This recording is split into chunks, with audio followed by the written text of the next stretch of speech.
ನಮಸ್ಕಾರ ರೀ ಸೌಕರ್ ಮಂದಿ ಹೆಂಗಿದ್ದೀರಾ ಎಲ್ರಿ ನಾವು ಸೂಪರ್ ಆಗಿದ್ದೀವಿ ನೀವು ಚೆನ್ನಾಗಿದ್ದೀರಾ ಅಂದ್ಕೊಂಡಿದ್ದೀನಿ ನಮ್ಮ ಮೊದಲನೇ ವ್ಲಾಗಿಗೆ ಎಲ್ಲರಿಗೂ ಸ್ವಾಗತ ಗೈಸ್ ಸ್ವಾಗತ ಸ್ವಾಗತ ಆ್ಯಂಡ್ ಇದು ನಮ್ಮ ಮೊದಲನೇ ವ್ಲಾಗ್ ಯೂಟ್ಯೂಬಲ್ಲಿ. ಸೊ ಯಾರ್ಯಾರು ಕರ್ನಾಟಕದವ್ರಿದ್ದೀರಾ, ಇಂಡಿಯಾದವ್ರಿದ್ದೀರಾ, ಕನ್ನಡದವ್ರಿದ್ದೀರಾ, ಹೋಗಿ ನಮ್ಮ ಪೇಜ್ನ ಫಾಲೋ ಮಾಡ್ಕೊಳ್ಳಿ. ನಮ್ಮ ಯೂಟ್ಯೂಬ್ ಚಾನಲ್ ಹೆಸರು ಗೊತ್ತೇ ಇದೆ, ಲೆಜೆಂಡ್ ಕನ್ನಡಿಗ ಅಂತ. ಆ್ಯಂಡ್ ಇನ್ಸ್ಟಾಗ್ರಾಮ್ ಕೂಡ ಇದೆ, ಫಾಲೋ ಮಾಡ್ಕೊಳ್ಳಿ ಪೇಜ್ನ. ಇಲ್ಲಿ ಹಾಕಿರ್ತೀನಿ ಆ್ಯಂಡ್ ಡಿಸ್ಕ್ರಿಪ್ಷನಲ್ಲಿ ಕೂಡ ಹಾಕಿರ್ತೀನಿ, ಹೋಗಿ ಫಾಲೋ ಮಾಡ್ಕೊಳ್ಳಿ.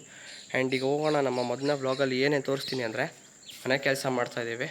ಸೊ ಈಗ ನಾನು ವ್ಲಾಗ್ ಸ್ಟಾರ್ಟ್ ಮಾಡಿರೋದೆ 5 ಗಂಟೆಗೆ, ಯಾಕೆಂದರೆ ಬೆಳಗ್ಗೆಯಿಂದ ಸಿಕ್ಕಾಪಟ್ಟೆ ಕೆಲಸ ಇತ್ತು. ಸೊ ಅದಕ್ಕೋಸ್ಕರ ವ್ಲಾಗ್ ಸ್ಟಾರ್ಟ್ ಮಾಡಿರಲಿಲ್ಲ. ಈಗ ಬನ್ನಿ ಹೋಗೋಣ.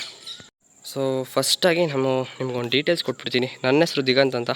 ಆ್ಯಂಡ್ ನಾವಿರೋದು ಒಂದು ಹಳ್ಳೀಲಿ, ಕೋಳಲ ಅಂತ. ಸೊ ಇವಾಗ ನಾನಿರೋದು ನಮ್ಮ ಮನೇಲಿ. ಸೊ ಇದು ಮನೆ ಟೆರಸ್ಸು. ಸೊ ಇನ್ನೂ ಮೇಲ್ಗಡೆನೂ ಇದೆ. ಸೊ ಇಲ್ಲೊಂದು ಮನೆ ಬೇರೆ ಇದೆ, ಖಾಲಿ ಇದೆ. ಸೊ ಇವೆಲ್ಲ ಬುಕ್ಸ್ ಎಲ್ಲ ಹಳೆ ವೇಸ್ಟ್ ಬುಕ್ಸು. ಆ್ಯಂಡ್ ಇದು ಬಂದು ನಮ್ಮ ತೋಟ. ಇದಿಷ್ಟು ಅಲ್ಲಿ ಅಡಿಕೆ ಗಿಡ ಎಲ್ಲ ಕಾಣಿಸ್ತಿದೆಯಲ್ಲ, ಸೊ ಅದಿಷ್ಟು, ಅದಕ್ಕಿಂತ ಕೆಳಗಡೆ ಅವೆಲ್ಲ ಇದೆ. ಸೊ ಇಲ್ಲಿ ಕಡಲೆ ಗಿಡ ಆ್ಯಂಡ್ ಅಲ್ಲಿ ರಾಗಿ, ಅದ್ರ ಕೆಳಗಡೆ ರಾಗಿ. ಆಮೇಲೆ ಒಂದು ಸ್ವಲ್ಪ ಅಡಿಕೆ ಗಿಡ. ಅದಾದಮೇಲೆ ಇನ್ನೂ ಒಂದು 5-6 ತುಂಡ ಇದೆ, ಅಲ್ಲೆಲ್ಲ ಜೋಳ ಹಾಕಿದ್ದೀವಿ, ರಾಗಿ ಹಾಕಿಲ್ಲ ಅಲ್ಲೆಲ್ಲ. ಇವೆರಡು ತುಂಡ ಮಾತ್ರ ರಾಗಿ, ಇದೊಂದು. ಆ್ಯಂಡ್ ನೆಕ್ಸ್ಟ್ ಬಂದರೆ ಇದು ನಮ್ಮ ಮನೆ ಕೆಳಗಡೆ ಇರೋದು. ಸೊ ಈಗ ಹೋಗೋಣ, ಕೆಳಗಡೆ ಹೋಗಿ ಯಾರ್ಯಾರು ಏನೇನು ಮಾಡ್ತಿದ್ದಾರೆ ಅಂತ ತೋರಿಸ್ತೀನಿ ನಿಮಗೆ.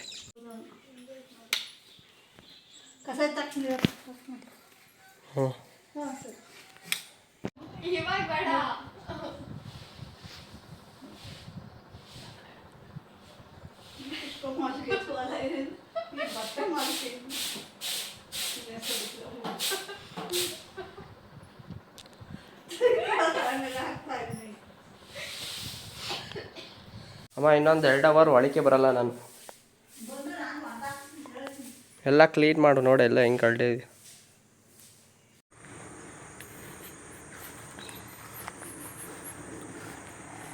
ಸೊ ಗೈಸ್ ನೋಡಿ, ಎಲ್ಲೋ ನವಿಲು ಹೋಗ್ತಾಯಿದ್ದು ನೋಡ್ರಿ. ಹತ್ರಕ್ಕೆ ಹೋದ್ರೆ ಓಡೋಗ್ಬಿಡುತ್ತೆ ಅಲ್ಲಿ. ಸೊ ಗೈಸ್ ಇವಾಗ ಈ ತುಂಡಕ್ಕೆ ಹಾಕೋದು. ಸೊ ಮೋಡ ಬೇರೆ ಆಗಿದೆ, ಮಳೆ ಸಣ್ಣ ಗಣಿತಿದೆ. ಹೇಳೋಕ್ಕಾಗಲ್ಲ, ಮಳೆ ಬಂದರೂ ಬರ್ಬೋದು, ಇಲ್ಲ ಅಂದ್ರಿಲ್ಲ. ಸೊ ನೋಡೋಣ, ಎಲ್ಲ ಪೈಪ್ಗಳೆಲ್ಲ ತಗೊಂಬಂದಿದ್ದೀನಿ. ಸೊ ಎಲ್ಲ ಪೈಪೆಲ್ಲ ಹಾಕ್ಬಿಟ್ಟು ಆಮೇಲೆ ಮಳೆ ಬಂತು ರಾತ್ರಿ ಹೋಗಿ ತೋಟಕ್ಕೆ ತಿರೋದು, ಆಫ್ ಮಾಡ್ಕೊಂಡು ಹೋಗೋಣ. ಸೊ ಗೈಸ್ ಸೊ ನೋಡಿ, ಅಲ್ಲೆಲ್ಲ ಸ್ಪ್ರಿಂಕ್ಲರ್ ಎಲ್ಲ ಹಾಕಿ. ಸೊ ಈ ಕಡೆ ನೋಡಿರಿ, ಇಲ್ಲಿ ಗೇಟ್ ವಾಲೆಲ್ಲ ಆನ್ ಮಾಡಿದ್ದೀನಿ. ಆ್ಯಂಡ್ ಹೋಗ್ಬಿಟ್ಟು ನಮ್ಮ ತೋಟದಲ್ಲಿ ಆಫ್ ಮಾಡಬೇಕು ಗೇಟ್ ವಾಲ್. ಯಾಕೆಂದರೆ ಈಗ ಅಲ್ಲಿ ಕೆಳಗಡೆ ಬಂದಿರೋದಲ್ಲ ಇಲ್ಲ, ನಾವು ಒಂದು ಆಫ್ ಮಾಡಬೇಕು, ಇಲ್ಲಾಂದರೆ ಫೋರ್ಸಾಗಿ ಎರ್ಸಲ್ಲ. ಸೊ ಅಲ್ಲೂ ಬರ್ತಿರುತ್ತೆ, ತಿರ್ಗಾ ಮೇಲ್ಗಡೆನೂ ಬರ್ತಿರುತ್ತೆ, 2 ತಾವು ಬರುತ್ತಲ್ಲ, ಆಮೇಲೆ ಎರ್ಸಲ್ಲ ನೀರು. ಸೊ ಅದಕ್ಕೋಸ್ಕರ ಹೋಗಿ ಅಲ್ಲಿ ಗೇಟ್ ವಾಲ್ನ ಆನ್ ಮಾಡೋಣ. ನೋಡಿರಿ ಕಳೆ ಎಷ್ಟು ಬೆಳೆದೈತೆ, ಇಲ್ಲೆಲ್ಲ ಕಳೆ ಹೊಡಿಬೇಕು ಭಾನುವಾರ. ಸೊ ಗೈಸ್ ಇದು ನಮ್ಮ ಹಸುಗಳು. ಸೊ ಇಲ್ಲೊಂದಿದೆ ಆ್ಯಂಡ್ ಇಲ್ಲಿ 2 ಇದೆ. ಸೊ ಇದು ಹೊಸನೆ, ಇದು ಕರ. ಸೊ ಇದಕ್ಕೆ ಇನ್ನು ಇದು ಹಾಲು ಕೊಡ್ತಾಯಿದೆ. ಸೊ ಇದನ್ನು ಹಾಲು ಕೊಡೋಕ್ಕೆ ಸ್ಟಾರ್ಟ್ ಮಾಡ್ಕೊಂಡಿಲ್ಲ, 7 ಕೊಡಿಸಿದ್ದೀವಿ ಅದಕ್ಕೆ. ಸೊ ಅದನ್ನು ಕರ ಗೈಸ್, ಒಂದು 3 ತಿಂಗಳು ಕರ. ಇದು ಹಾಲಿಗೆ ಬೇಕು. ಇನ್ನು ನೀರೆಲ್ಲ ಇಕ್ತೀವಿ ಇದಕ್ಕಾಗಲೇ, ಆಲ್ಮೋಸ್ಟ್ ಎಲ್ಲ ನೀರೆಲ್ಲ ಇಕ್ತೀವಿ. ಚೆನ್ನಾಗಿದೆ ಕರ, ಸೇಮ್ ಅವ್ರ ಅಮ್ಮನ ಥರನೇ. ಆದರೆ ಕಲರು ಬ್ರೌನ್ ಇದೆ, ಅದೊಂದು ಸ್ವಲ್ಪ ಡಾರ್ಕ್ ಬ್ರೌನ್ ಇದೆ, ನೋಡ್ಬೋದಲ್ಲ, ಅದು ಡಾರ್ಕ್ ಬ್ರೌನ್ ಇದೆ, ಇದು ಲೈಟ್ ಬ್ರೌನ್ ಇದೆ. ಸೊ ಇದು ಬಂದು HF ಪ್ಯೂರ್, ಇದು ಜರ್ಸಿ, ಅದು ಪ್ಯೂರ್ ಜರ್ಸಿ. ಇದು ಬಂದು ಸೊ ಪ್ಯೂರ್ ಜರ್ಸಿ ತೊಗೊತೀರಾ ಅಂದರೆ ನಿಮಗೆ ಈ ಥರ ಪಡ್ಡೆಗಳೇ ನಿಮಗೆ 15,500ಇಂದ 20,000ವರೆಗೂ ಸಿಗುತ್ತೆ.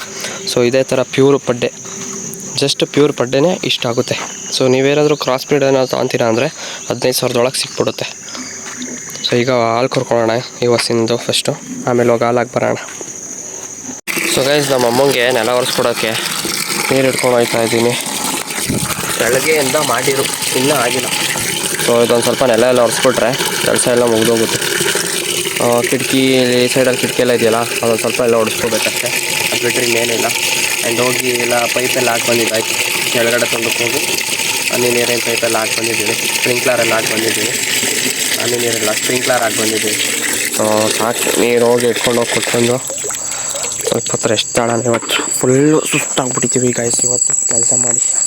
ಸೊ ಗೈಸ್ ಇವತ್ತಿನ ವ್ಲಾಗಲ್ಲಿ ನಿಮಗೆ ಜಾಸ್ತಿ ಏನೂ ತೋರಿಸಲಿಲ್ಲ. ಆ್ಯಂಡ್ ನೆಕ್ಸ್ಟ್ ವ್ಲಾಗಿಂದ ನಾನು ಒಂದು ಸ್ವಲ್ಪ ವೀಡಿಯೋಸ್ಗಳ್ನ ಮಾಡೋದಕ್ಕೆ ಸ್ಟಾರ್ಟ್ ಮಾಡ್ತಿದ್ದೀನಿ. ಆ್ಯಂಡ್ ಡೈಲಿ ವ್ಲಾಗ್ಸ್ ಕೂಡ ಬರೋದಕ್ಕೆ ಸ್ಟಾರ್ಟ್ ಆಗುತ್ತೆ. ಆ್ಯಂಡ್ ನಾವು ಇರೋದು ಹಳ್ಳಿಯಲ್ಲಿರೋದ್ರಿಂದ ಒಂದು ಕಂಟೆಂಟ್ ಬೇಸ್ಡಾಗಿ ಸೊ ನಾನು ಅಂದ್ಕೊಂಡಿರೋದು ನಿಮಗೆ ಯಾವುದೇ ಗಿಡಗಳಾಗಲಿ ಯಾವುದೇ ಥರ ಬೆಳಿಬೋದು ಅಂತ ತೋರಿಸ್ತೀನಿ. ಆ್ಯಂಡ್ ನನ್ನ ಲೈಫ್ ಸ್ಟೈಲ್ ತೋರಿಸ್ತೀನಿ. ನಮ್ಮ ಲೈಫ್ ಸ್ಟೈಲ್ ಆಗಲಿ, ನಾವು ಹಳ್ಳಿಲಿದ್ದು ಏನೇನು ಬೆಳಿಬೋದು, ಅಡಿಕೆ ಗಿಡದ ಮಧ್ಯದಲ್ಲಾಗಲಿ ಎಷ್ಟು ಎಕರೆ ಒಳಗೆ ಏನೇನು ಬೆಳಿಬೋದು ಅಂತ ಐಡಿಯಾಸ್ಗಳು ಕೊಡ್ತೀನಿ. ಆ್ಯಂಡ್ ನಾವು ಅಂದ್ಕೊಂಡಿರೋದು ಕ್ಯಾಬೇಜ್ ಬೆಳೆಯೋಣ ಅಂತ. ಎಸ್, ಈ ಜುಲೈ ತಿಂಗಳಿಂದ ನವಂಬರ್ ತಿಂಗಳೊಳಗೆ ಕ್ಯಾಬೇಜ್ ಬೆಳೆದ್ರೆ ಒಳ್ಳೆಯ ಆದಾಯನೂ ಇದೆ. ಆ್ಯಂಡ್ ಸೊ ಅದಕ್ಕೆ ನಾಳೆಯಿಂದ ಒಂದು ಸ್ವಲ್ಪ ಐಡಿಯಾಸ್ಗಳು ಹಾಕಿ ಸೊ ಇವಾಗ ಅದನ್ನೆಲ್ಲ ಸರ್ಚ್ ಮಾಡ್ತಿದ್ದೆ ಹೇಗೆ ಏನೇನು ಮಾಡ್ಬೋದು ಅಂತ ಪ್ಲ್ಯಾಂಟೇಷನ್ ಎಲ್ಲ. ಸೊ ಅದಕ್ಕೋಸ್ಕರ ಫಸ್ಟು ನಾವು ಅದಕ್ಕೆ ಒಂದು ಸ್ವಲ್ಪ ಸೀಡ್ಸ್ ಆಗಲಿ, ನಮಗೆ ಗಿಡಗಳು ಸಿಗುತ್ತೆ, ಸಣ್ಣ ಸಣ್ಣ ಗಿಡಗಳು ಸಿಗುತ್ತೆ, ಅದು ತರ್ಬೋದು. ಅದು ತಂದರೆ ಜಾಸ್ತಿ ರೇಟ್ ಆಗುತ್ತೆ. ಅದೇ ಬೀಜ ತಂದು ಒಂದು ಕಡೆ ಎಲ್ಲ ಬೀಜಗಳನ್ನೆಲ್ಲ ಹಾಕಿ ಅಲ್ಲಿಂದ ಕಿತ್ತು ಉಣಿದ್ರೆ ನಮಗೇನೋ ಕಮ್ಮಿ ಬೀಳುತ್ತೆ. ಸೊ ನೋಡೋಣ ಇನ್ನೂ ಎಲ್ಲ ಏನೇನು ಆಗುತ್ತೆ ಅಂತ ಹೇಳಿ ನೆಕ್ಸ್ಟ್ ವ್ಲಾಗಲ್ಲಿ ನಿಮಗೆ ಗೊತ್ತಾಗುತ್ತೆ. ಸೊ ಅದ್ರ ಬಗ್ಗೆ ವಿಷಯ ಎಲ್ಲ ನೆಕ್ಸ್ಟ್ ವ್ಲಾಗಲ್ಲಿ ತಿಳಿಸ್ತೀನಿ. ಆ್ಯಂಡ್ ಇವತ್ತಿನ ವ್ಲಾಗ್ ಇಷ್ಟೇ, ಫಸ್ಟ್ ವ್ಲಾಗ್ ಆಗಿರೋದ್ರಿಂದ ಸ್ವಲ್ಪನೇ ಮಾಡಿದ್ದೀನಿ. ನೆಕ್ಸ್ಟ್ ವ್ಲಾಗ್ ಸಿಗೋಣ, ಬಾಯ್ ಬಾಯ್.